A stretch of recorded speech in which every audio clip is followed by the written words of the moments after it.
audience knows what's up, and then Sokka and Katara are going to be like, what? Whoa. The Avatar? I didn't see this coming at all. We thought the airbenders were extinct, and the Weird. Avatar was going to be an airbender, but this is totally shocking.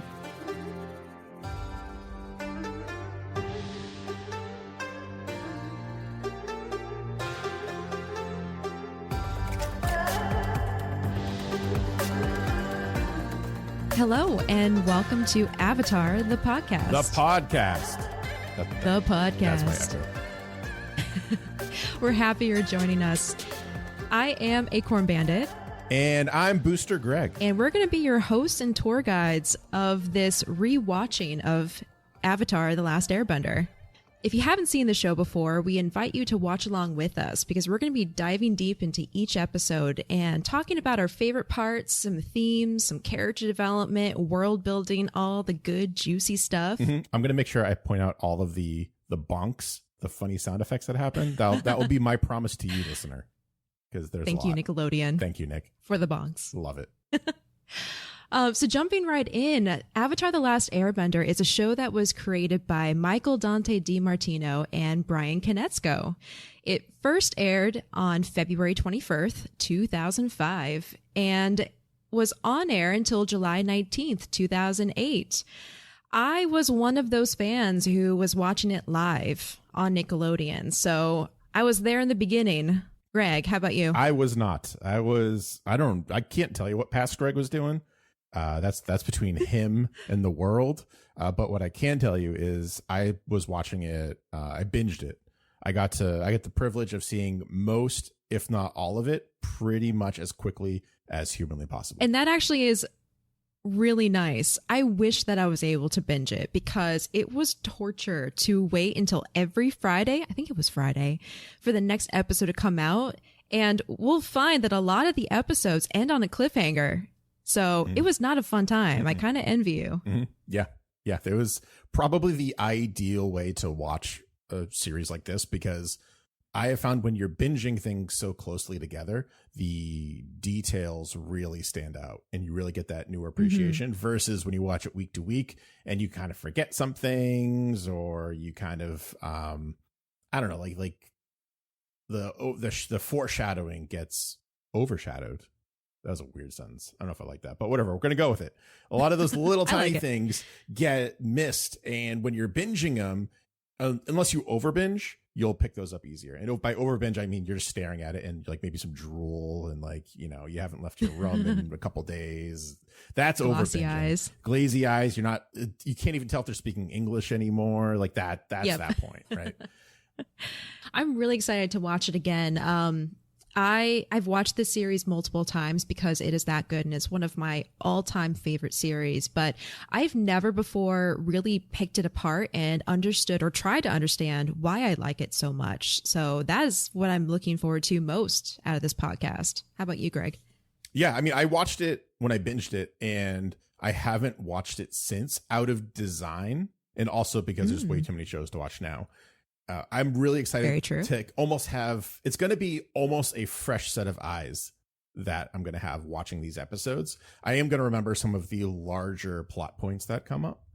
But I think the smaller details that I might have forgotten or maybe I overlooked because I was a much younger man in those days, might kind of, help paint a better picture of this world. I think we were talking offline where I said something along the lines of when I first watched this show, I identified with Sokka a lot more. Now I'm feeling a little more Uncle Iroh, a little in terms of a relationship and like having that kind of like seeing yourself through that lens. So I'm very excited to dive in, see all the little like details that maybe I didn't even know, do some readings, all that good stuff. Yeah. We got a lot prepared for you guys. We have the show, the comics, which we are going to be going through, some research, some wiki diving. It's going to be a good time. All the research. We're going to be able to write a master's thesis on the world of Avatar by the end of this. We'll have a dissertation prepared as well as being avatars ourselves by the end of this podcast. 100%. I'm gonna have the Aang arrow as well. I know that's not exclusive to avatars. It's not even their thing. It's just his, but maybe I'll get an arrow. We'll see. Yeah. Yeah. Well, a fun fact for anyone listening who may not have been there from the beginning, Michael and Brian, with the assistance of a Korean animation studio, created a pilot episode that they used to pitch Avatar to Nickelodeon. You can find it if you Google it. I believe someone somewhere on Facebook may have shared it. But it's a really cool look into kind of the inception of the world and the characters. And it has been rumored that Michael DiMartino left Family Guy to work on Avatar. That's crazy. Although I guess maybe at that point it may not be so crazy. I think that might be a hindsight thing because Family Guy did get canceled at one point for a number of years. And it was only brought back because it did so well on Adult Swim. Good point. That's what brought it back. So like, I first, my gut reaction is that's nuts. And then I'm like, well, is it that nuts? It's still crazy to think about. Like, they're both super successful, which I think is a testament. But it's still just like your gut reaction is, wow, that's on season 502 now, I think. No, I'm just kidding. Family Guy. It's been going on for a very long time. I think that's Simpsons. Yeah, Simpsons is like infinite. Season infinity sign. Yeah. Is what they're on right now. Our first episode is called The Boy in the Iceberg, and it has a different opening than any other of the episodes in the show. We get a little more exposition and some background of the world. In the opening, Katara tells us that her grandmother used to tell her stories about the old days, a time of peace when the Avatar kept balance between the Water Tribes, Earth Kingdom, Fire Nation, and Air Nomads, but that all changed when the Fire Nation attacked. Only the Avatar, master of all four elements, only he could stop the ruthless firebenders, but when the world needed him most, he vanished. 100 years have passed and the Fire Nation is nearing victory in the war. 2 years ago, Katara's father and the men of her tribe journeyed to the Earth Kingdom to help fight against the Fire Nation, leaving Katara and her brother Sokka to look after their tribe. Some people believe that Avatar was never reborn into the Air Nomads and that the cycle is broken, but Katara has not lost hope. She still believes that somehow the Avatar will return to save the world. And it makes sense why it's different in the first episode. Oh, absolutely. Because we literally have like no idea. Well, I mean, we know who Aang is, but like they're really kind of building up the mystery and the importance and the devastation that this planet has been going through and the absence of this all-powerful being. And then absolutely, yeah, in the second episode, I think they use this from the second episode on. They use the same one, if I'm not mistaken. After that, yes, yeah. So that we switched to our more condensed intro, which has all of the same things from this intro, but just kind of streamlined. Yeah, and also mentions Aang. Aang's a goofball. If he can get his act together, maybe he can save the world. Look at him on that air scooter. Look at him! What a goofball! Look at him sneeze. What a crazy little kid there. It's great. I love it. Some really interesting details about the intro, which you can see when you're watching it, is in the opening, the writing above and below the map of the four nations translates to powers are divided into four. The world all under heaven is guided by one, referring to the Avatar. Going a little bit further, the four circles in the corners of the map refer to each element and can be translated to water is benevolent, earth is strong, fire is fierce, and air is harmonious. I mean, it makes sense. Fire is fierce. You've seen Zuko? Have you seen him? Have you seen him and his crazy scar that like just absolutely... When I first saw Zuko, by the way, I was like, what's up with his eye? And then like you learn later and I was like, oh, geez, that's what's up with his eye. Also, his hair choice, I don't agree with that. I gotta say, I know he's a teenager who has a troubled home life. Why would he not have like emo hair? That wasn't even. It's like the weird top knot. It's like, so I'm a stickler for hair on characters. Like I just like love like the shaggy kind of look and like the cool like and even Sokka's I enjoy, but like the top knot I can't get behind. I know that's not what we're supposed to be talking about, but like the first time I saw Zuko, I was like, who is this guy? But I think that's also kind of the point is you're not supposed to like him at all when you first meet him. So giving him like a more, I guess, not militaristic, but like you're not supposed to like think he looks interesting or cool.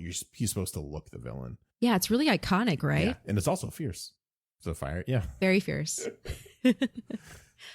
Above the Avatar title slide, where we see the name of the show, the writing is translated to the spiritual medium who has descended upon the world, which again refers to the Avatar. That's super foreshadowing too, because I don't think we even, I'm probably misremembering this, but we don't talk about spirits for quite some time. At least I don't remember them talking about spirits.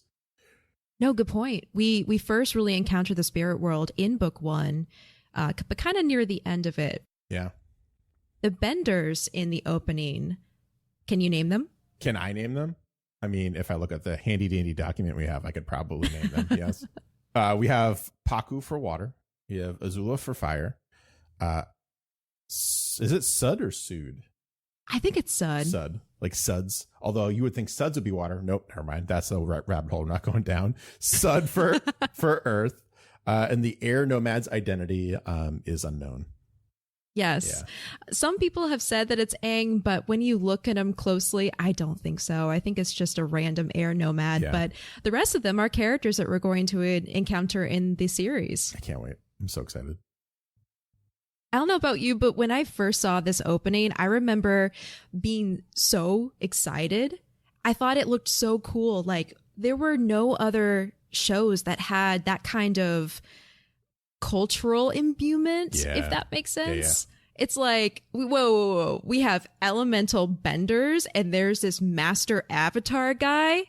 Yeah. This cool's gonna be amazing unless Nickelodeon kills it. I mean, which thank God they did not. No, yeah. I mean, that's more of a Fox move, if anything. Oh, yeah. But yeah, like when you're watching this intro, it's epic. It's almost, which I like, it almost separates you from the viewing experience when you first see a lot of the comedic elements. But I like that because what they're doing is they're setting up, hey, this is an epic story. No matter what happens in the middle of this, no matter what Nickelodeon throws in for sound effects, this is an epic tale. And there will be this grand mythos behind it. Which I love that. Which I 100% love. I love all the little parts, don't get me wrong, but it's the mythos which I think separates Avatar: The Last Airbender from, I don't know, let's say like the Angry Beavers or Invaders. Actually, I like Invaders in too. Or like Fairly Odd Parents, like things like that where they're funny and they're great, but they don't have this impact on you after the fact. They have like quick one-liners and that's about it. Right. No, that's such a good point. We start with the intro to the story and really get a sense of the vastness of this world. Yeah. Like this is going to be a story with a lot of history, a lot of depth, a lot of detail that we're going to explore. No, great point. Thanks. I have them once an episode. That was this one. That's our one. Put it on the board. One thing that I find really interesting is in the intro, Katara talks about how she hasn't lost hope and she believes the Avatar will still come back and save the world. Hope is a theme that we see a lot with Katara, and it makes me wonder, how did she interact with the legend of the Avatar? How are those stories told? How did she like grow up with this? Because you know what I'm imagining is Rey on Jakku. Yep. In Star Wars, how she clung to the story, the legends of the Jedi. Yeah. It has that kind of same feel, right? It does, yeah. I think the difference is, though, that Rey didn't have any parents raising her, really. So she probably heard these stories off like in distant conversations or like little things, little pickups and little, I don't even know, like artifacts that she finds when she's scavenging. Whereas when you're talking about the Water Tribe, like they have parents, we don't see them because the father is off to war. I think they say in the beginning, right? Yeah, technically they have a dad, Hakoda, but he's been gone for 2 years. Yeah. So I mean, they're 14 and 15, I believe. So they're relatively young. So that's where they still have a dad. So like in my head canon, Katara got a lot of the Legend of the Avatar stories from her father, and Sokka picked up tradition. Which I'll bring up a little bit later as we kind of get to that point in the episode. But we see him embracing tradition, like in an immature way because he's young, but we still see him trying to step up to that role. Absolutely. No, I like that. Sokka embracing tradition and Katara almost rejecting it. Yeah. Yeah, those are some things I picked up on too. Well, let's jump right into the synopsis. Let's do it. We first meet Katara and Sokka as they're out on the water fishing in a canoe. The ocean around them is dotted with icebergs, and there doesn't seem to be inhabited land anywhere near them. Katara nearly bends a fish into the boat while Sokka continues to brag about how he'll show Katara how it's done. He bumps into the water bubble and Katara loses control of her bending and the water splashes all over Sokka's head and the fish flies back into the water. Sokka complains about magic water and Katara defends her bending. Shortly after that, a strong current sweeps them away and they get stranded on an ice floe. I love the line that Sokka says. He's like, how is it whenever you're waterbending, I'm the one who always ends up getting wet? It's just, I love that. Like that just shows so much of his personality. And like he says some like pretty like sketchy, not sketchy, but like 2005 things. But they get leave it to a girl to screw things up. Yeah, Katara calls Sokka out immediately for that, which I thought was pretty bold. Oh, yes, me too. She literally says, "You're sexist. Knock it off." And it's just, I was like, wow, using the term sexist in 2005 in a Nickelodeon, like what is marketed at this point as a children's cartoon. Absolutely. No, that if anything really sets the tone, I think that does. Yeah. We're going to talk about some, okay? Yeah, we are. Absolutely. But yeah, going into the gender norm thing, it's obvious very early on in the first episode that Sokka has really clung to this men are hunters, they are warriors, while women are caregivers and homesteaders back at the village. So Sokka's internalized that man equals strong mentality, and Katara is kind of resenting the domestic responsibilities. She's complaining about how bad his socks smell, and you know what? You get to do your own laundry because I'm mad at you. I mean, yeah, I think a lot of that comes from their father too. That's one of the things I think Sokka picked up. However, I can't say if he misunderstood what was going on with that, but I think that's a lot of it is tradition speaking through Sokka and his immature mind kind of maybe warping it or not warping it. I don't know. I can't say. But yeah, that was definitely a thing that stuck out for me for sure. And even though Katara is the stronger of the two, if you think about it, like she's a waterbender. She's the only waterbender in their tribe. Yes. I'm really happy that Nickelodeon, or at least Brian and Michael, decided to make her a strong character because in the way of like masculine feminine energy, Katara is definitely more on the masculine side of the spectrum. And that was so refreshing at the time because, again, this is 2005. We didn't have our Wonder Woman or our Captain Marvel or, you know, really, we only had Xena, Warrior Princess, Princess Leia, and Hermione at the time. You had Wonder Woman, just not in live action format. I would argue that Wonder Woman was not a strong, iconic figure until the movie. You can try to prove me wrong if you want. I'm going to 100% disagree with that. I just want to see when the Justice League animated series hit. Okay, well, that's where you might be right because I haven't gotten into the animated That was series. 2001, and she was angry. Like, it was actually very refreshing. It was really cool. But like, she was in, I guess, like the nerd pop cultures, I guess, at that point as being this like very strong female lead. But you're right, the movie didn't hit, so it was kind of restricted to like a certain group of people essentially that could see that. It wasn't like Gal Gadot Wonder Woman is like literally like lassoing lightning bolts, like that's how she travels apparently in the new movie coming up. But the characters were there, but they weren't as prominent.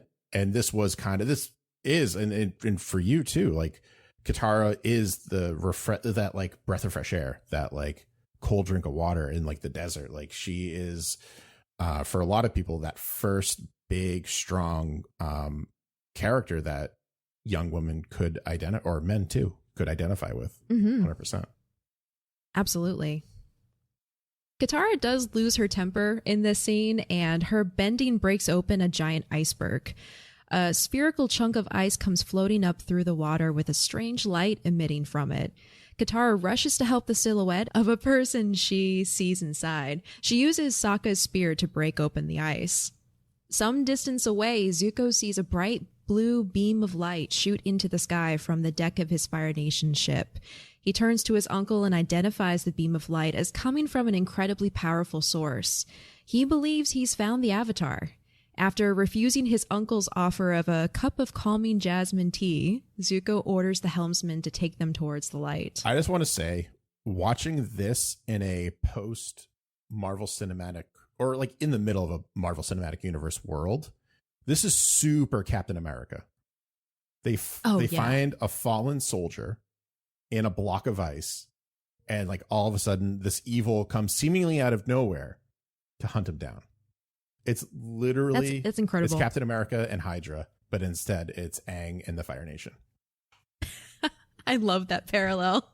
I saw so much of that in this episode. I was like, wow, that's kind of crazy. And also, like, if you really want to take it a step further, and this is 100%, I know, me looking way too much into it, the Fire Nation armies, like the Stooges, like the Skull soldiers, their color scheme is super reminiscent of like the Nazi Party color scheme: black, red, white.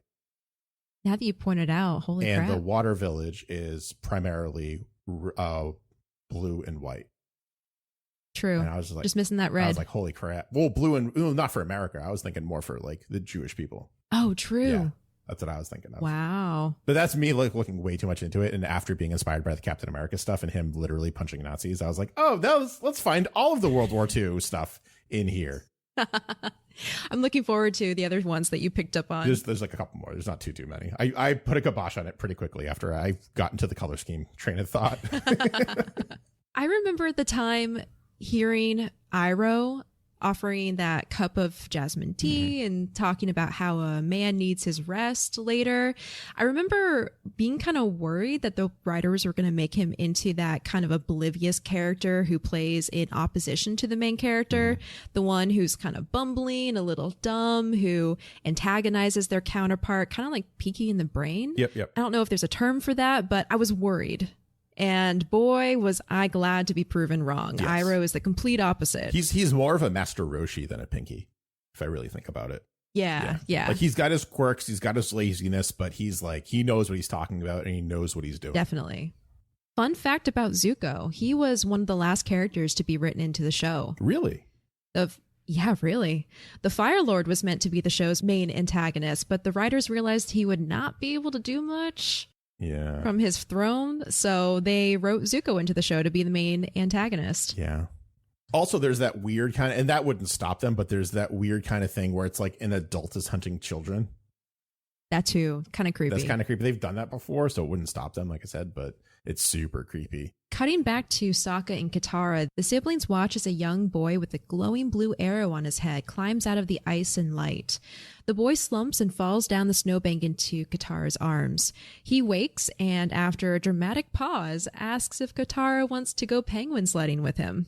After a moment, Aang climbs back into the ice to find Appa, his flying bison, waking from his long sleep.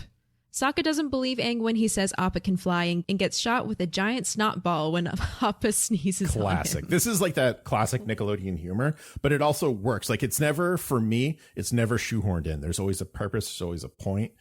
That includes penguin sledding. That includes Appa's like snot, essentially. And includes all like I feel like it was a great bit of care that went into what I would assume is corporate Nickelodeon being like, well, we need some sort of bodily like fluid joke in there some way. We need ridiculous sound effects, and we need like something really whimsical and interesting that like a little kid would. And it's like, okay, we'll want him to go penguin sledding. This is actually, I think, the only time that I can think of where they refer to an animal on this planet, even though it's called Earth, as its proper name. Like the penguin is not a hybrid animal. And in the future, I feel like we see mostly hybrid animals. Yeah, that's a good point. And I wonder if this was before Brian and Michael really got to the part where they said definitively the animals in this world are hybrids, and they just kind of let the penguin slip through. Yeah. While at the same time, it looks like a hybrid, it just doesn't have a hybrid name. Right. Yeah, it 100% had to have been. Sokka believes Aang is a spy for the Fire Navy and that the beam of light was something Aang did on purpose. Katara dismisses his paranoia and introduces herself in Sokka. Katara actually was almost named Kaya until Nickelodeon's legal department found out there was a video game character named Kaya. So Katara was then almost named Kana. And as we all know, or may not know, Kaya becomes Katara's mother's name while Kana becomes her grandmother's name. I like that they reused the name for sure. They don't just like abandon it, because it's a good name. It also shows like a family heritage with the hard K sound in terms of like And the endings, and the end of the name, which ends in A. Yeah. So it's good. I like that. Nice touch. Definitely a cultural touch. Yeah, 100%. When Aang skyrockets himself into the air with the force of his sneeze, Katara realizes he's an airbender. Aang offers them a ride back to their village on Appa since their canoe was destroyed. The suspense builds around seeing Appa fly, but he leaps into the air and belly flops into the ocean instead. I love it because he's like, why should I fly if I can just swim? Yeah. It's like, guys, I just woke up. No, I'm tired. How buoyant do you think Appa is? I would like to think that his fur is some weird kind of version of fur that floats. That's what I think. Because like when you look at his design, he's very like bubbly. So I feel like he would be able to float very easily. And like he's just literally doggy paddling underneath, like all of his little legs and stuff. Yeah. It's actually kind of funny how similar Appa and Sokka are in terms of personality. Oh my gosh, that's a really good point. They are. That's probably why Sokka hates him so much, even though he doesn't realize it. They're just too similar. Back on the Fire Nation ship, Zuko stares into the distance from an upper deck, obviously impatient to get to the source of the light. His uncle comes up behind him and gently advises Zuko that a man needs his rest, advice which Zuko ignores. We learn that even though Zuko's father and grandfather failed at finding the Avatar, Zuko is determined to find him in order to restore his honor. Cue all the memes of his honor. Yeah, right. Cut back to Appa, where Katara, Sokka, and Aang are relaxing as the giant bison swims through the water. Katara asks Aang if he ever knew the Avatar. Aang replies that he never personally knew him, but once Katara turns away, he grimaces, almost in shame to himself. This is one of those things where I think the marketing gets in the way of the storytelling. Yeah? I think. Because I can only imagine, when you're watching this, you know that Aang is the new Avatar. Right. But like, imagine not knowing that when watching this. And just kind of being like, why is he being so weird about this? Like that kind of like those little mysteries. That's why like it's always hit or miss with marketing and shows and trailers and stuff like that, because they'll give away too much. Like right now they're building up that this is like a little bit of a mystery, and it's not. We know who it is. Right. And it's also giving us a little bit of a peek to how Aang handles certain situations for sure. But true. You can also argue that little kids who watch this show may not have put it together and just think that Aang is a fun boy. But then there's toys and stuff. And the toys historically come out before the series hits. Oh, yeah. Good point. Well, I guess it's just one of those situations where the audience knows what's up, and then Sokka and Katara are going to be like, what? Whoa, the Avatar? I didn't see this coming at all. Weird. We thought the airbenders were extinct and the Avatar was going to be an airbender, but this is totally shocking. That's also, yeah. When Aang falls asleep on Appa, he dreams about a storm. He and Appa fall out of the sky into the ocean where they sink, unconscious. Suddenly, Aang's tattoo and eyes glow a bright blue, and he powerfully bends water into a protective ball of ice around them. Katara's voice cuts through his dream, and he wakes up in the village. Katara introduces him to the entire village, which is just a small group of women and children. Sokka is obviously the oldest male in the whole village, which is why he takes the role of that manly protector so seriously. I think we're at this part is this the part where he's like rallying the troops, which are just small children? I love this part. He's just like, all right, men, you're all a bunch of kids. And like one kid's like, I have to pee. No peeing. Yeah. But I really have to go. All right, who else has to pee? Literally all the other kids raise their hand. It's like, he's like, fine, go. Yeah, but like, this is what he was trained for. Like, or this is what he believes he was trained for from his father, where he's like, all right, I'm the eldest male here. It's my duty to protect everything and like to the best of my ability, protect our way of life, our lifestyle, our tribe. It's a very small tribe. The Southern Water Tribe, what we're seeing is what? Not even 20 people. If that, like it's he wants to protect it as best he can. And he's also super immature. So he's going to say the wrong things, do the wrong things, misinterpret a lot of information, and try to lean on all of this tradition as best he can. And he just can't. He doesn't have the knowledge or the equipment or the people or the experience, like any of it. So yeah, that I just love that little like moment where he's like trying to be serious and the kids are just like, I'm 5. Yeah. I think it's really honorable of Sokka to take up kind of that mantle of being the man of the village, even though for him, I mean, he literally is a teenager. He's like 15 years old. And so it's like almost like play. But I don't think it's honor nice for him, though. I think it's vanity. I think he likes it's part it. Vanity. He likes it a lot. Like if he didn't like it, I don't think he'd be doing it. No, good point. And I do find it funny how he sees Katara's waterbending as a waste of time, while Katara sees his warrior play as a waste of time. Yeah. When in practice, with practice, there's so much validity and strength in each, but they're just like, you're wasting time to each other. Yeah. Yeah. And they learn later on that neither of their skills are a waste of time. Absolutely. What better way of showing adolescence too than like you're trying so hard at something, but you're just not good at it? Yeah. Yet? Yeah. You just kind of like fake it till you make it kind of deal. Is his. That's 100% Sokka's approach to this whole warrior thing. Yep. Katara's grandmother tells Aang that they always believed airbenders were extinct. Aang demonstrates how his glider works using airbending, which makes Sokka eat his words about people not being able to fly. Katara excitedly tells her grandmother that in finding Aang, she's finally found someone to teach her bending. Her grandmother warns her not to put all her hopes in one person. Don't put your eggs all in one basket. Yep. Such a grandmother piece of advice. I know, right? On the Fire Nation ship, Zuko spars with 2 other firebenders as his uncle looks on. After Zuko completes a set of moves, his uncle corrects him on his form, saying, "Firebending comes from the breath, not the muscles. The breath becomes energy in the body. The energy extends past your limbs and becomes fire," which I thought was so cool. That's also classic martial arts, I feel like, too. It's not about like your muscle mass. It's not about your actual strength. It's about your discipline, and it's about like your breathing, like how you follow through on a punch in terms of like the breath you take and when you inhale and exhale. I don't take martial arts, like I never have, but I feel like all of the martial arts movies that I've ever watched where training is involved, that's a big part of it. Is just like before you throw a punch, you breathe. Before you do your martial arts training, you wax a car. And that's how you learn how to defend yourself. Yes. Wax a car, learn moves. No, you're right. I love that combination of breathing and chi equaling firebending in this world. We're meant to believe right now the Fire Nation army, like they are the bad guys. They're the villains, right?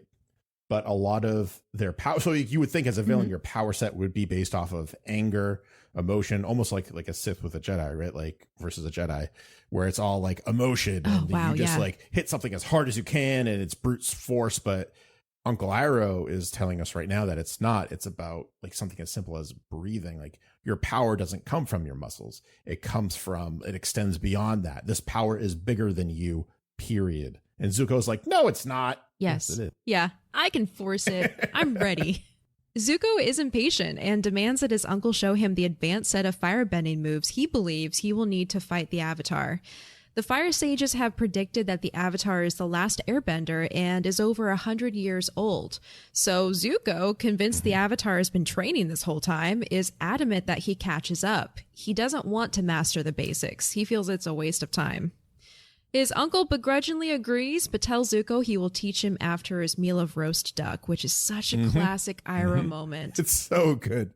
A lot of this too, like going off a little bit of a rabbit hole, Zuko trying to catch up to the Avatar is literally the DC Universe movies trying to catch up to the Marvel Cinematic Universe. Oh my gosh. Movies.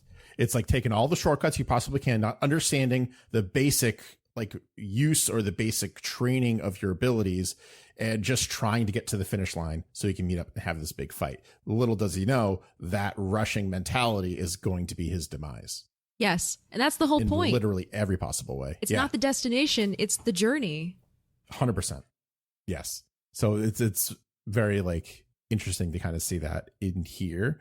I also like that he assumes that it's just the same Avatar as before, and he doesn't like think that there's another one that like he can't even fathom that a small child at the beginning of his journey is now the current Avatar. Yes. I feel like I don't know if that's just not common knowledge that the Avatar is not always super all powerful, that they just kind of like pop out that way or whatever. But it's a very interesting little touch that, you know, it's one of those blink and you miss it kind of things, because it's a single line that he mentions that, and that's fairly it, if I remember correctly. Yeah, I mean, he's convinced that the Avatar has just been in the world for the past 100 years. So he's been aging and practicing and developing while Zuko's being banished and trying his best at like 17 to become a master so he can take down the Avatar.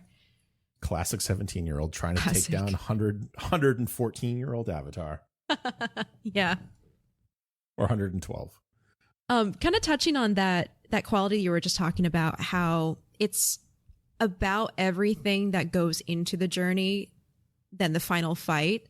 I felt like that was a lot of the influence came from Asian culture, and how there's this really big focus on practice and contemplation and hours and so much time spent studying something. It's not about instant gratification. No, it's not. And I think that's something we need to be reminded of, especially in this day and age where, like, actually that's something probably past Greg could have used, where like you watching Avatar for the first time week by week learned to breathe with it and kind of like went in and we're thinking about it from week to week. And versus me, I'm just like, all right, next.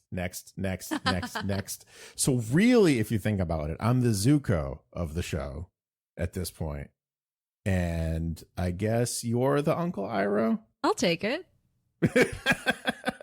I'm just over here sipping my jasmine tea, watching week by week. Eating a bucket of duck. And I'm sitting here just being angry all the time with a weird top knot. Yeah. I hate that top knot so much. It's okay. It goes away soon. I know, but still, I have to look at it for the time being. Back in the village, Sokka is instructing the young boys of the tribe in the ways of combat. Like you said, Greg, comically, they're toddlers. I love this part. I love this. This is so good. Poor Sokka's trying so hard to get everyone prepared for war, but it's to the wrong audience. Yes. Yeah. There's like a little, so on IMDb, I found this little bit of trivia. I think it was on this part, maybe it's a little bit sooner, but there's like, they assemble the whole village, quote unquote, and there's one person missing. There's one kid missing. Really? Yeah. So it's probably just an animation mistake, to be honest, but I like to think it's the kid who had to pee from the first one and he actually finally got to go pee. That's what I like to think. He missed all the action because he was peeing. He was peeing. It was a long pee. He's been holding it for a very long time. Yep. Sokka wouldn't let him go. Aang is confused when he hears Sokka mention the war, but is quickly distracted by a nearby penguin. He and Katara follow it to the rest of the penguins, and Katara tries to strike a deal with Aang. She will help him catch a penguin if he teaches her waterbending. Aang quickly agrees, but admits he doesn't know how to waterbend. He asks Katara if there's another bender in her tribe who can teach her, but Katara tells him she's the only waterbender left in the South Pole. Aang suggests going to the North Pole to find a master and offers to take her on Appa. Katara is conflicted, not knowing what to think of leaving her home and family behind. They turn their attention to catching 2 penguins and go sledding on their backs. While zipping through ice tunnels and across the snowy landscape, Katara experiences fun for the first time in a long time. And I love how she yells, "I haven't done this since I was a kid." And Aang is like, "You're still a kid." Yeah. He's like, "You're not 40. You realize that, right? Like, you're like, she's what, 12? I believe 14. He's 12. She's 14. That's right. Yep. Yeah. But yeah, he's just like, "What are you talking about? Like, you're not much older than me," which also speaks to Aang's personality. He's 12. He probably is acting a little bit younger than he actually should be, but he's just that kind of guy. He needs to find the time to have fun in all of the work. And I think that's an important lesson for a lot of people too. Yes. It's like, you can work as hard as you want, but remember, like, have a good time. Yeah, have a little sense of humor. Yeah. Life isn't that serious. No, it's not. There's actually a line in this episode where I think Sokka says, you can't fight the Fire Nation with fun. And then Aang's like, "Have you tried it?" I remember that. That's a good line. That's a great line. I think what Katara says about how she hasn't had fun like that since she was a kid really speaks to kind of the impact of war on cultures and society, because everyone is forced to grow up really fast. Yeah. I mean, that's also super World War II. There's another World War II. That's not a word. It's very much reminiscent of World War II, where most of the men went off to fight in Germany, went off to fight over in Europe, and left, like, the women to do a lot of the factory jobs to make the ammunition. And then at that point, a lot of kids had to grow up very quickly, much like Sokka is trying to do. So they can take care of their younger siblings, family members, whatever, maybe even go out and make some money for the household. So you really see like another just World War II parallel drawn between what's going on now in the Avatar world. It's very interesting that they decide. I don't know if they meant to go in that direction, but it's very easy to see a lot of this. Yeah, I like to think it was on purpose or it was intentional because there's so much thoughtful detail in this world. And that's something that we've seen in our world through war. Yeah. We've seen societies grow up a certain way because of the adversity that they're faced with. Yeah. Their penguin ride ends at the edge of the water where a Fire Navy ship rests captured in ice. Katara says the ship is a bad memory for her people and has haunted them since her grandmother was a young girl. She warns Aang against booby traps when he wants to go inside, but he convinces her to follow her when he says a bender should have no fear. He has that one line where like they do the booby trap and he's like, yeah, we boobied it or something like that. We boobied right into it. It was so good. Sorry. I love that line. As they explore the ship, they talk about how long Aang was in the ice.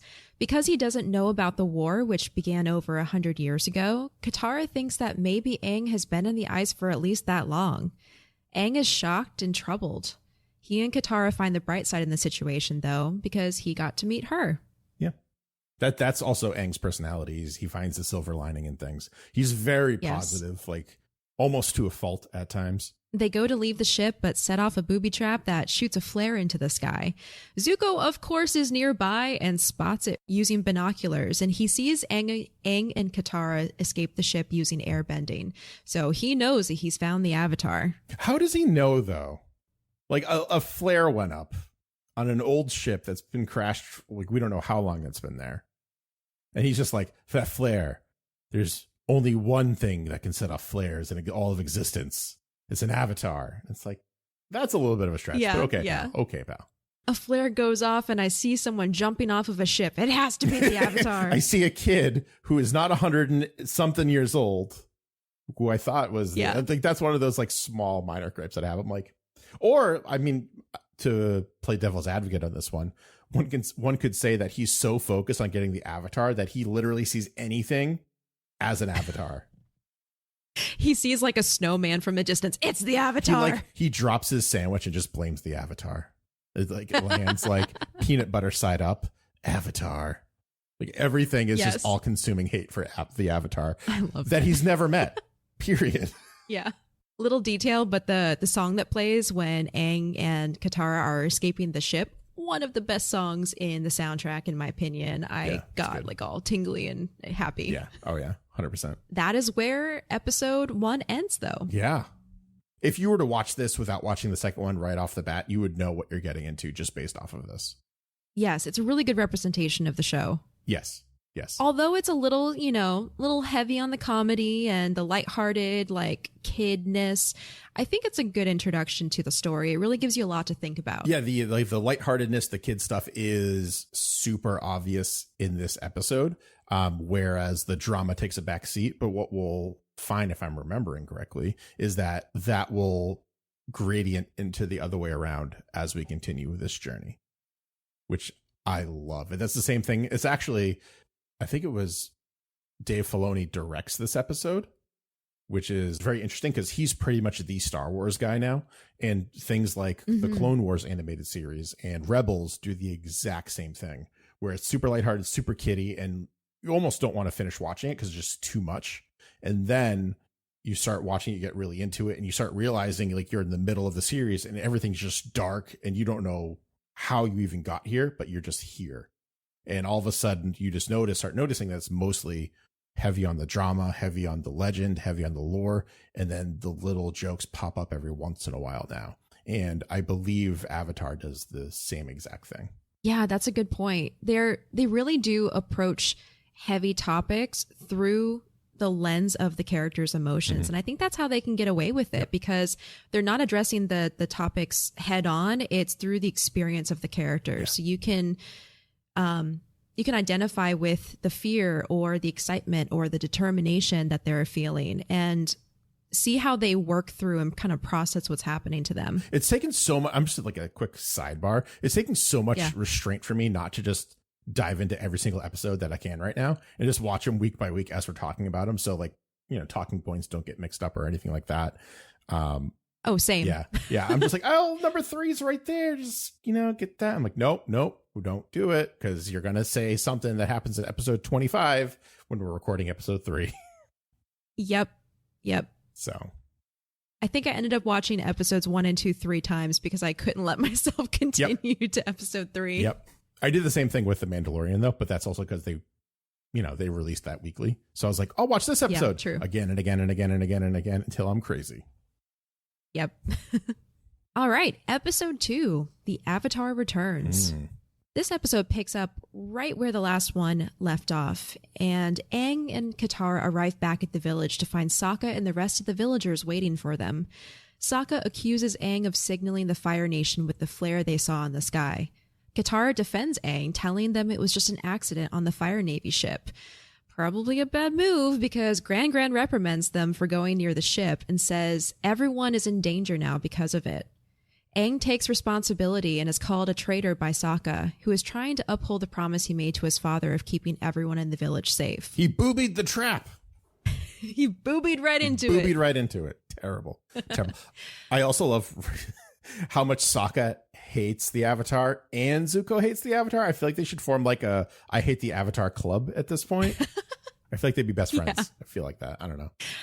Sokka's like so quick to judge someone. It's funny. He's like, it's like, I saw this thing. You obviously did it. I hate you. Get out. I couldn't see you not do it, so I assume that you did do it because I don't like you. Good day, sir. Yes. Jeez. Sweet Katara keeps defending Aang, saying that he's brought them something they haven't had in a long time. Fun. Mm-hmm. We can't fight firebenders with fun, says Sokka. Gran sides with Sokka, suggesting the airbender leaves. Katara angrily banishes herself with him, but quickly changes her mind when Sokka asks if she'd really leave her family behind. Aang says goodbye and leaves with Appa. Katara, seeing him leave, believes she's lost her one chance of becoming a waterbender. Like, she's very dramatic about that. She's very dramatic. She's like, no, I can't waterbend ever. You literally just said the last episode you can go to the north and learn that way. You don't have to have Aang to do that. True. She could probably get herself to the North Pole if she really tried. Yeah. But at the same time, I can see she's 14 years old. She's living in this super small backwater town. Yeah. Not, super far away from the big city. And it's one of those stories that's pretty classic. Yeah, I agree. Someone who feels like they're bigger than their surroundings, who can't break out. It's like a whole genre. Absolutely. I do love how good of a person Aang is, for being so young. Mm-hmm. He's confident, compassionate, self-sacrificing, yet also lighthearted. Like, he took ownership of the responsibility. He's like, actually, it's my fault. I'm sorry. I got her in trouble. Yeah. We've talked about his character so far, and I find it really embodies the teachings of Buddhism, which the monks in Aang's world are based on. Yeah. I can see that. They make him very hard in his design to dislike him too. Like, there's literally not a mean bone in his body, a dishonest bone. Like, he's just made of positivity at this point, it seems like. Yes. Great. He also has a giant flying buffalo, or bison. That too. Which is amazing. Yeah, get him right. Get the genus right, Greg. Damn it, so close. so far. Yeah, no, he's just delightful. He's such a nice, good person. Yeah. Really easy to love. Mm-hmm.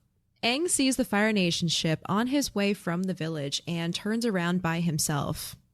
In the village, Sokka is preparing for battle by dressing in warrior's garb and painting his face with traditional black, white, and gray war paint.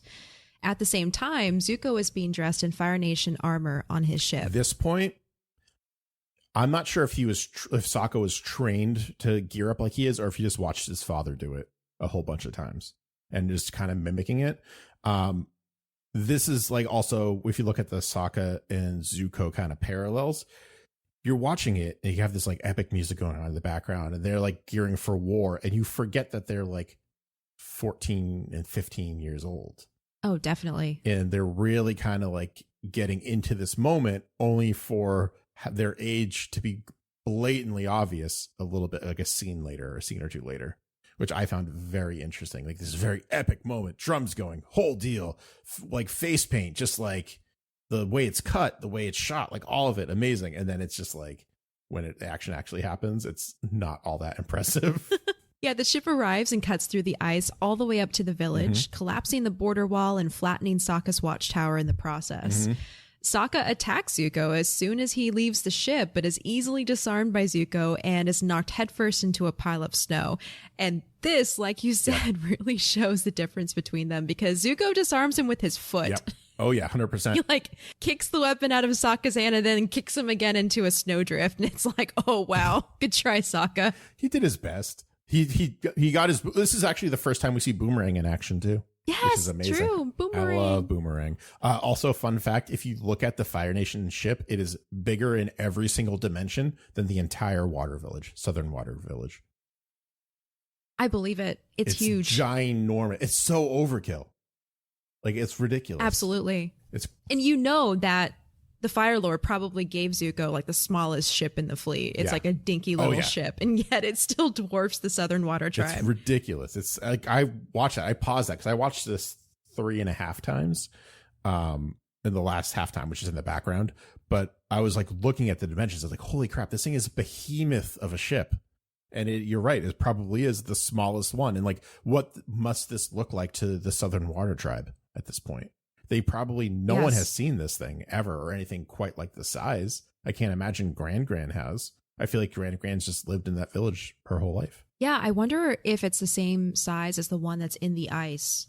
The one that Aang and Katara went to. Maybe, but how long has that one been there? 50 years, probably. Yeah, no, more than that. They said that the ship came when Gran was a child. So if Gran's like 80, 90. So that's probably been there. Let's say like between 75 to 65 years. That's crazy. Zuko approaches the villagers and demands they show him where the Avatar is hiding. Sokka climbs out of the snow and attacks Zuko again and is once again disarmed. Aang arrives just in the nick of time and reveals himself as an airbender to Zuko, who then identifies him as the Avatar. Surprise! This shocks Katara and Sokka nearby. Zuko starts firebending at Aang, who dissipates the fire with airbending and his staff. When Aang sees that Zuko's firebending is putting the villagers in danger, though, he allows himself to be taken by Zuko. He assures Katara that he'll be back soon and asks her to take care of Appa for him. But as the door to the ship closes, he looks a little concerned. Again, another great example of just how wholesome and self-sacrificing Aang is. It's literally the superhero approach where they lead the villain away from civilization to have their big bad fight. Sokka and Katara are preparing to go after Aang when Gran finds them. They initially think they're in trouble, but Gran knew what they were doing and brought supplies for their journey. She wishes them well and tells them about their destinies being intertwined with the Avatars. Classic Gran. I know. I shed a tear at Gran helping Sokka and Katara leave. You know, they're like kids, and she's like, you know, I have hope now that the Avatar is back. Your destinies are intertwined. Good luck. Have fun. Here, have some sleeping bags. Here's sleeping bags in a canoe. Have fun. Yeah. Well, the canoe was Sokka's doing. She was just like, fair. Here, stay warm. Classic grandmother. Stay warm. Remember to eat. Yeah. Katara sees Appa, though, and plans change, much to Sokka's displeasure, because he's not about flying. This is the first time they see him fly, though, too. Oh, yeah. So far, Appa has not flown at all. So they're like, okay, this Aang kid thinks this big thing can fly. Yeah. And they're like, but they haven't actually seen it. On the ship, Zuko confiscates Aang's staff as a present for his father and orders that it be brought to his quarters. He leaves, and Aang is led away to a cell. On the way, Aang bets the 2 guards escorting him that he can take them both with his hands tied behind his back. Bending with only his mouth, he knocks the guards away and escapes. So good. I love the combination of Aang's youth and confidence because he's just this little kid, 12 years old, but he talks so much and can actually back it up. Well, it's like, so it's one of those things where that's like the Goku mentality right there, where he's just like, he doesn't even try. He does 2 moves and he gets himself out of the situation. He blows one guard one way and then he blows himself the opposite way to knock out the second guard, and he's just free. Yeah. It's amazing. So hands still bound. Yeah. Behind his back. But he's just like, okay, I'm out. Let's go. so smooth too. Like his airbending is like top notch. Yeah, absolutely. Which is why he's an airbending master. That's true. Yeah. Versus like the only other bending we've seen so far is Katara and just her like fish bubble. True. Yeah, and a little bit of Zuko, Zuko. Oh yeah, that's right too. Yeah, going through some training moves, which is, it's cool. You're right. I forgot about him. But I was distracted by his top knot. That's true. But you're right. Aang's ingenuity really like raises his bending to a different level. So far, we've seen Katara trying bending, Zuko being really like structured and controlled with his bending, and then Aang, who's just like, I bet I can use my mouth to get out of this situation by blowing you away from me. It's funny. It's very creative too. So Katara and Sokka try to coax Appa into flying and finally remember the words Aang used back at the village. Yip, yip. It works, and Appa soars into the sky, proving that he really can fly. Sokka is excited until he sees his sister smiling knowingly at him, and then he shuts it right up. He's like, I'm not having fun. Who's having fun? You're having. Your face is fun. Leave me alone. I think that's when the reality kind of starts really dawning on Sokka about what's going on. Aang continues to hunt for his staff through the ship's corridors, using nimble acrobatics and airbending to get around the guards. In the process, he cuts his bindings to free his hands. After peeking in on a sleeping Iroh, which was hilarious. I love that. He's like, sorry. And his lips are just like stretched out a little bit, just like as an animation trick. So funny. I love it. He finally finds a staff in Zuko's quarters. However, after stepping into the room, the door closes behind him, revealing that it was a trap set by Zuko. Zuko begins to attack him, firebending in the small metal room and forcing Aang to dodge wildly. This is something I made sure I made a note of. The discipline and the foresight that it takes in order to stay behind an enemy who's wildly flailing at you is incredible and shows great skill. Also, literally what Uncle was trying to teach Zuko is you can't just flail around like an idiot, no matter how strong you are, because you have to be aware of your surroundings and you have to control every last bit of yourself, including your breathing. Yes. Gosh, such a good point. Yeah. Zuko, who needs to learn control, is in a fight with someone who has incredible control. Mm-hmm. Yeah. And what I love about this is it's the first time we've seen one of the signature moves of the style that airbending is based on, which is Bagua or Bagua Zhang. And the concept is called circle walking. And it's the whole point of the martial art, which is circle walk around your opponent. And in the case of this scene, Aang gets behind Zuko and places his hand on the center of Zuko's back along his spine, which allows him to feel when Zuko turns left or right and allows him to stay behind while, like you said, Zuko's flailing and shooting fire all over the place. I'm surprised he didn't burn his room down. Yeah, it's really like a bed, tapestries, some decorations, and otherwise metal. But like, I'm surprised he didn't burn it all down. Yeah, it's pretty nuts. Yeah, this is actually one of the better animated scenes as well. Like they put a lot of care into this fight. At the end of the fight, though, after all that bending, Aang uses a mattress to knock Zuko against the wall. Classic. I don't know about you, but it reminded me so much of the Indiana Jones scene from the marketplace. Oh yeah, with the guy with the scimitars who's going, scimitars are going crazy, and then Indy just shoots him. He's like, he pulls out a gun and shoots the guy after all of that. Just the Occam's razor of taking down an enemy, just whatever will get it done quickly and easily. Yeah. Yeah. After all that bending, after all that technique, Aang just uses a mattress to like smush Zuko against a wall. And like Zuko didn't even see that coming. He thought it was going to be like a battle of like, bending and wits and all that. And Aang's just like, nah, you're gone. Yep. I'm out of here. I got things to do. Aang gets above deck again and leaps over the railing, intending to fly away on his glider. But Zuko is right behind him and launches himself after Aang, catching him by the ankle and dragging the both of them down to the ship. I love this because when you talk about character building and showing the character's needs and wants, everything that happens on this ship really shows how dedicated Zuko is to catching the Avatar. He is relentless. He launches himself into the air to catch Aang. He gets knocked off the ship multiple times and keeps getting back up again, trying everything. And I really appreciate that because it's a thoughtful touch that makes the character feel more real. Yeah, yeah. And it's also like, this is Zuko's point of being, essentially. Like, yes. It's obsessive. And I think we don't learn why yet, but I think we do a little bit later why he's so obsessed with doing all, like, getting the Avatar and catching him. But it is literally, it's kind of like what they say with Batman, where he just, like, thinks about ways to be Batman and think about ways to get out of, like, traps or whatever. Like, Zuko just literally, I feel like all day, every day, he just thinks about how to take down the Avatar in any given situation, period. And that's why the mattress caught him off guard, because he wasn't anticipating that, like, props be used or traps or anything like that.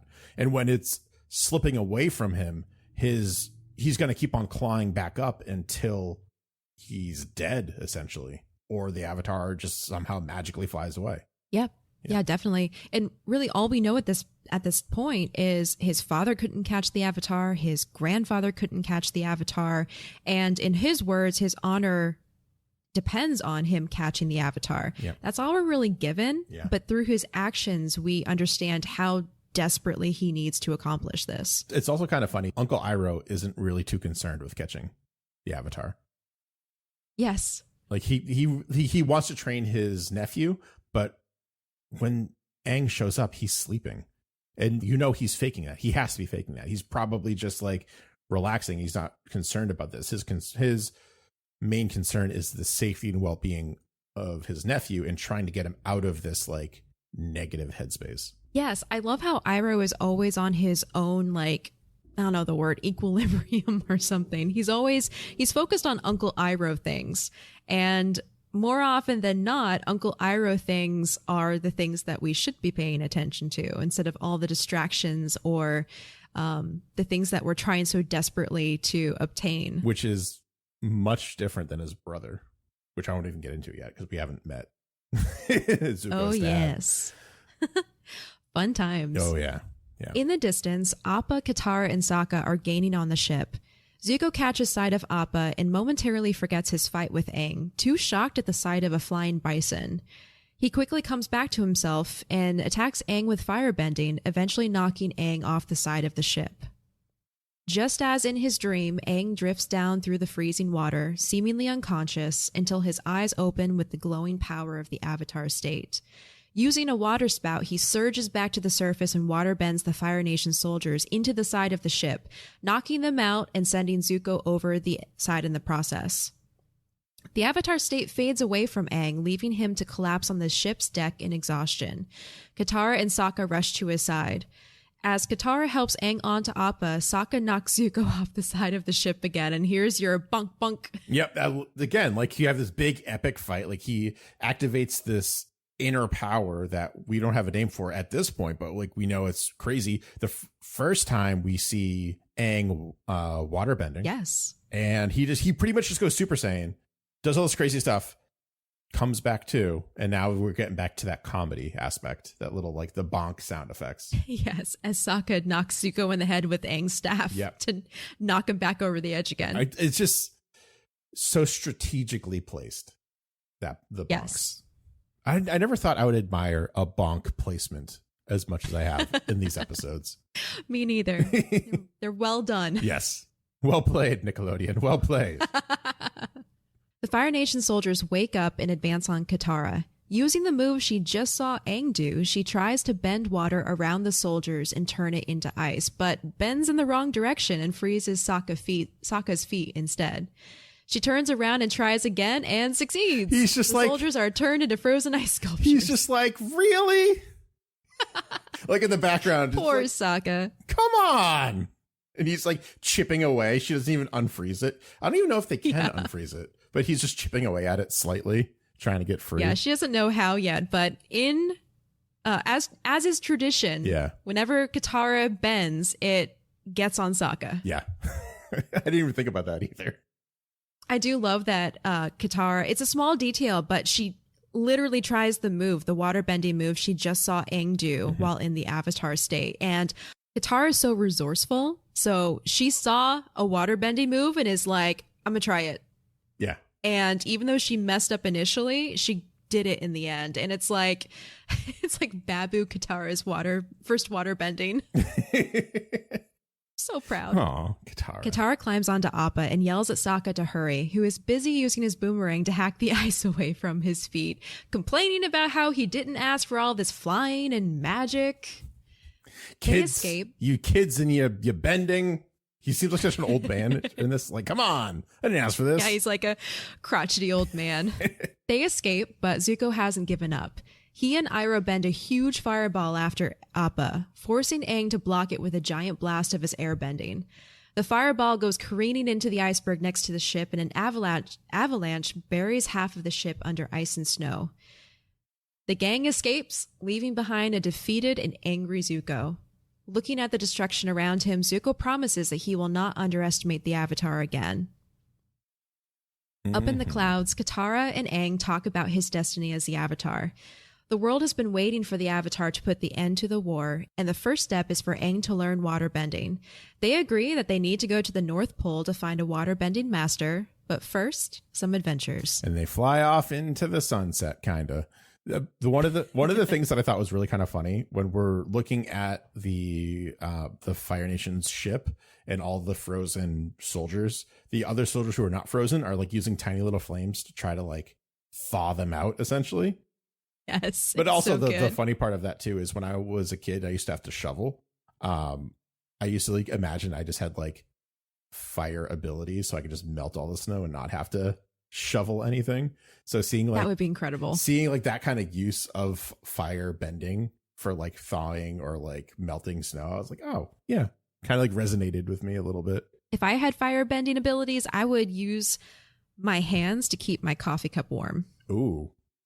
That's really good use. That would be my practical application. Mine would 100% always be clearing out the snow. Probably a good reason why I don't have fire bending. Probably good. Yeah, if Greg had fire bending, you would be like driving down the street and go like, why is that guy's lawn dead? Fire! It's okay.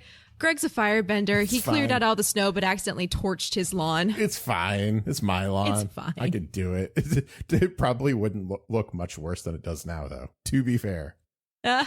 Watching these episodes again is definitely bringing back a lot of like that excitement and a lot of like the love that I felt when I was first watching this. I can only imagine for you it's doing the same too.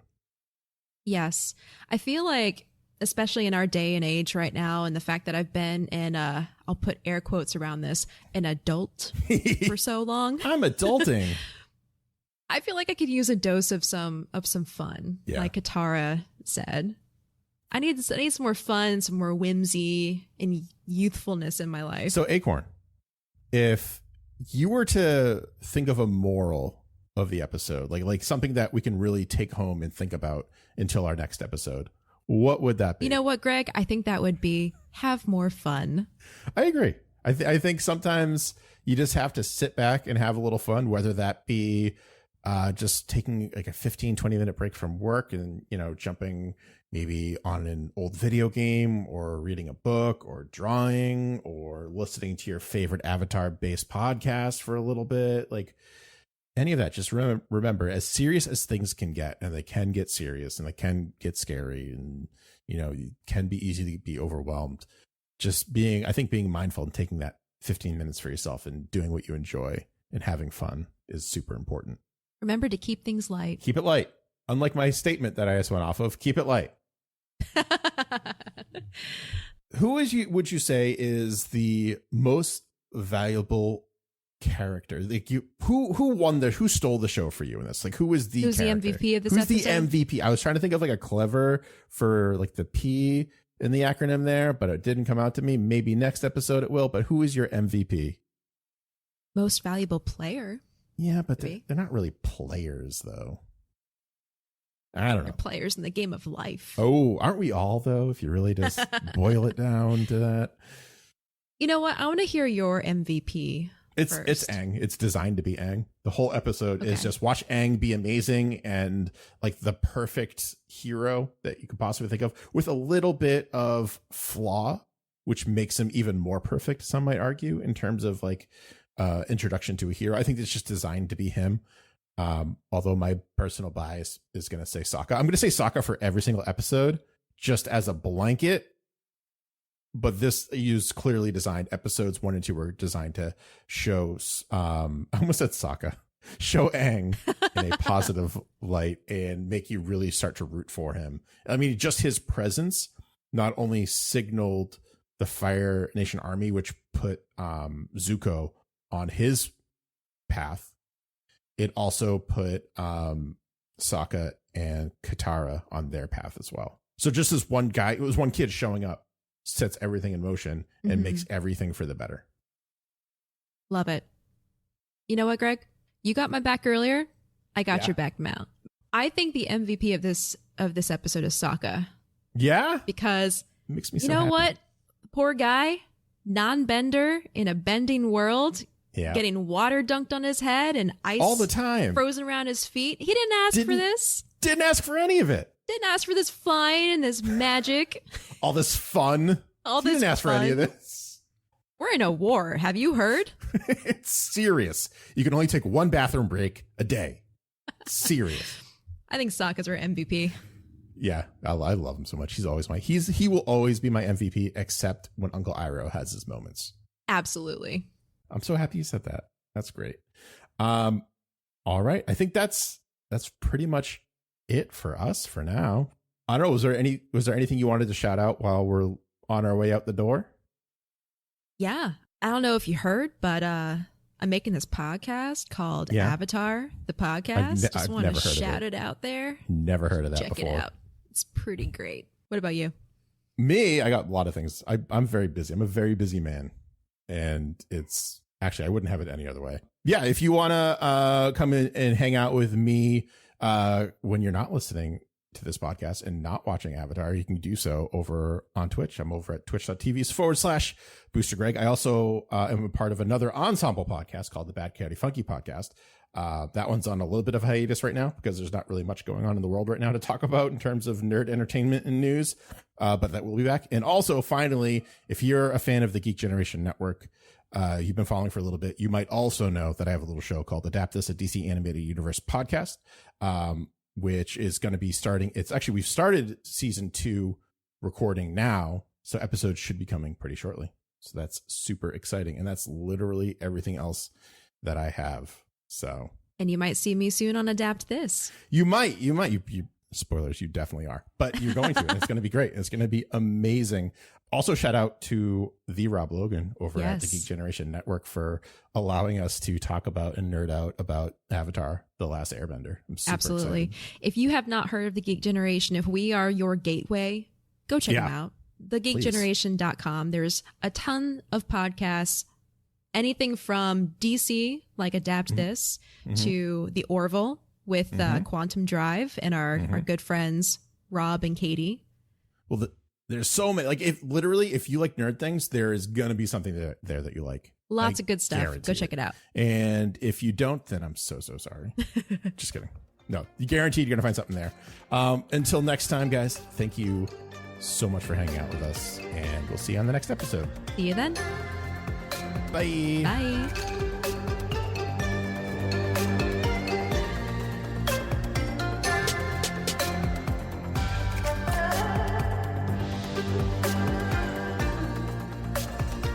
Avatar, the podcast, is a proud part of the Geek Generation Network.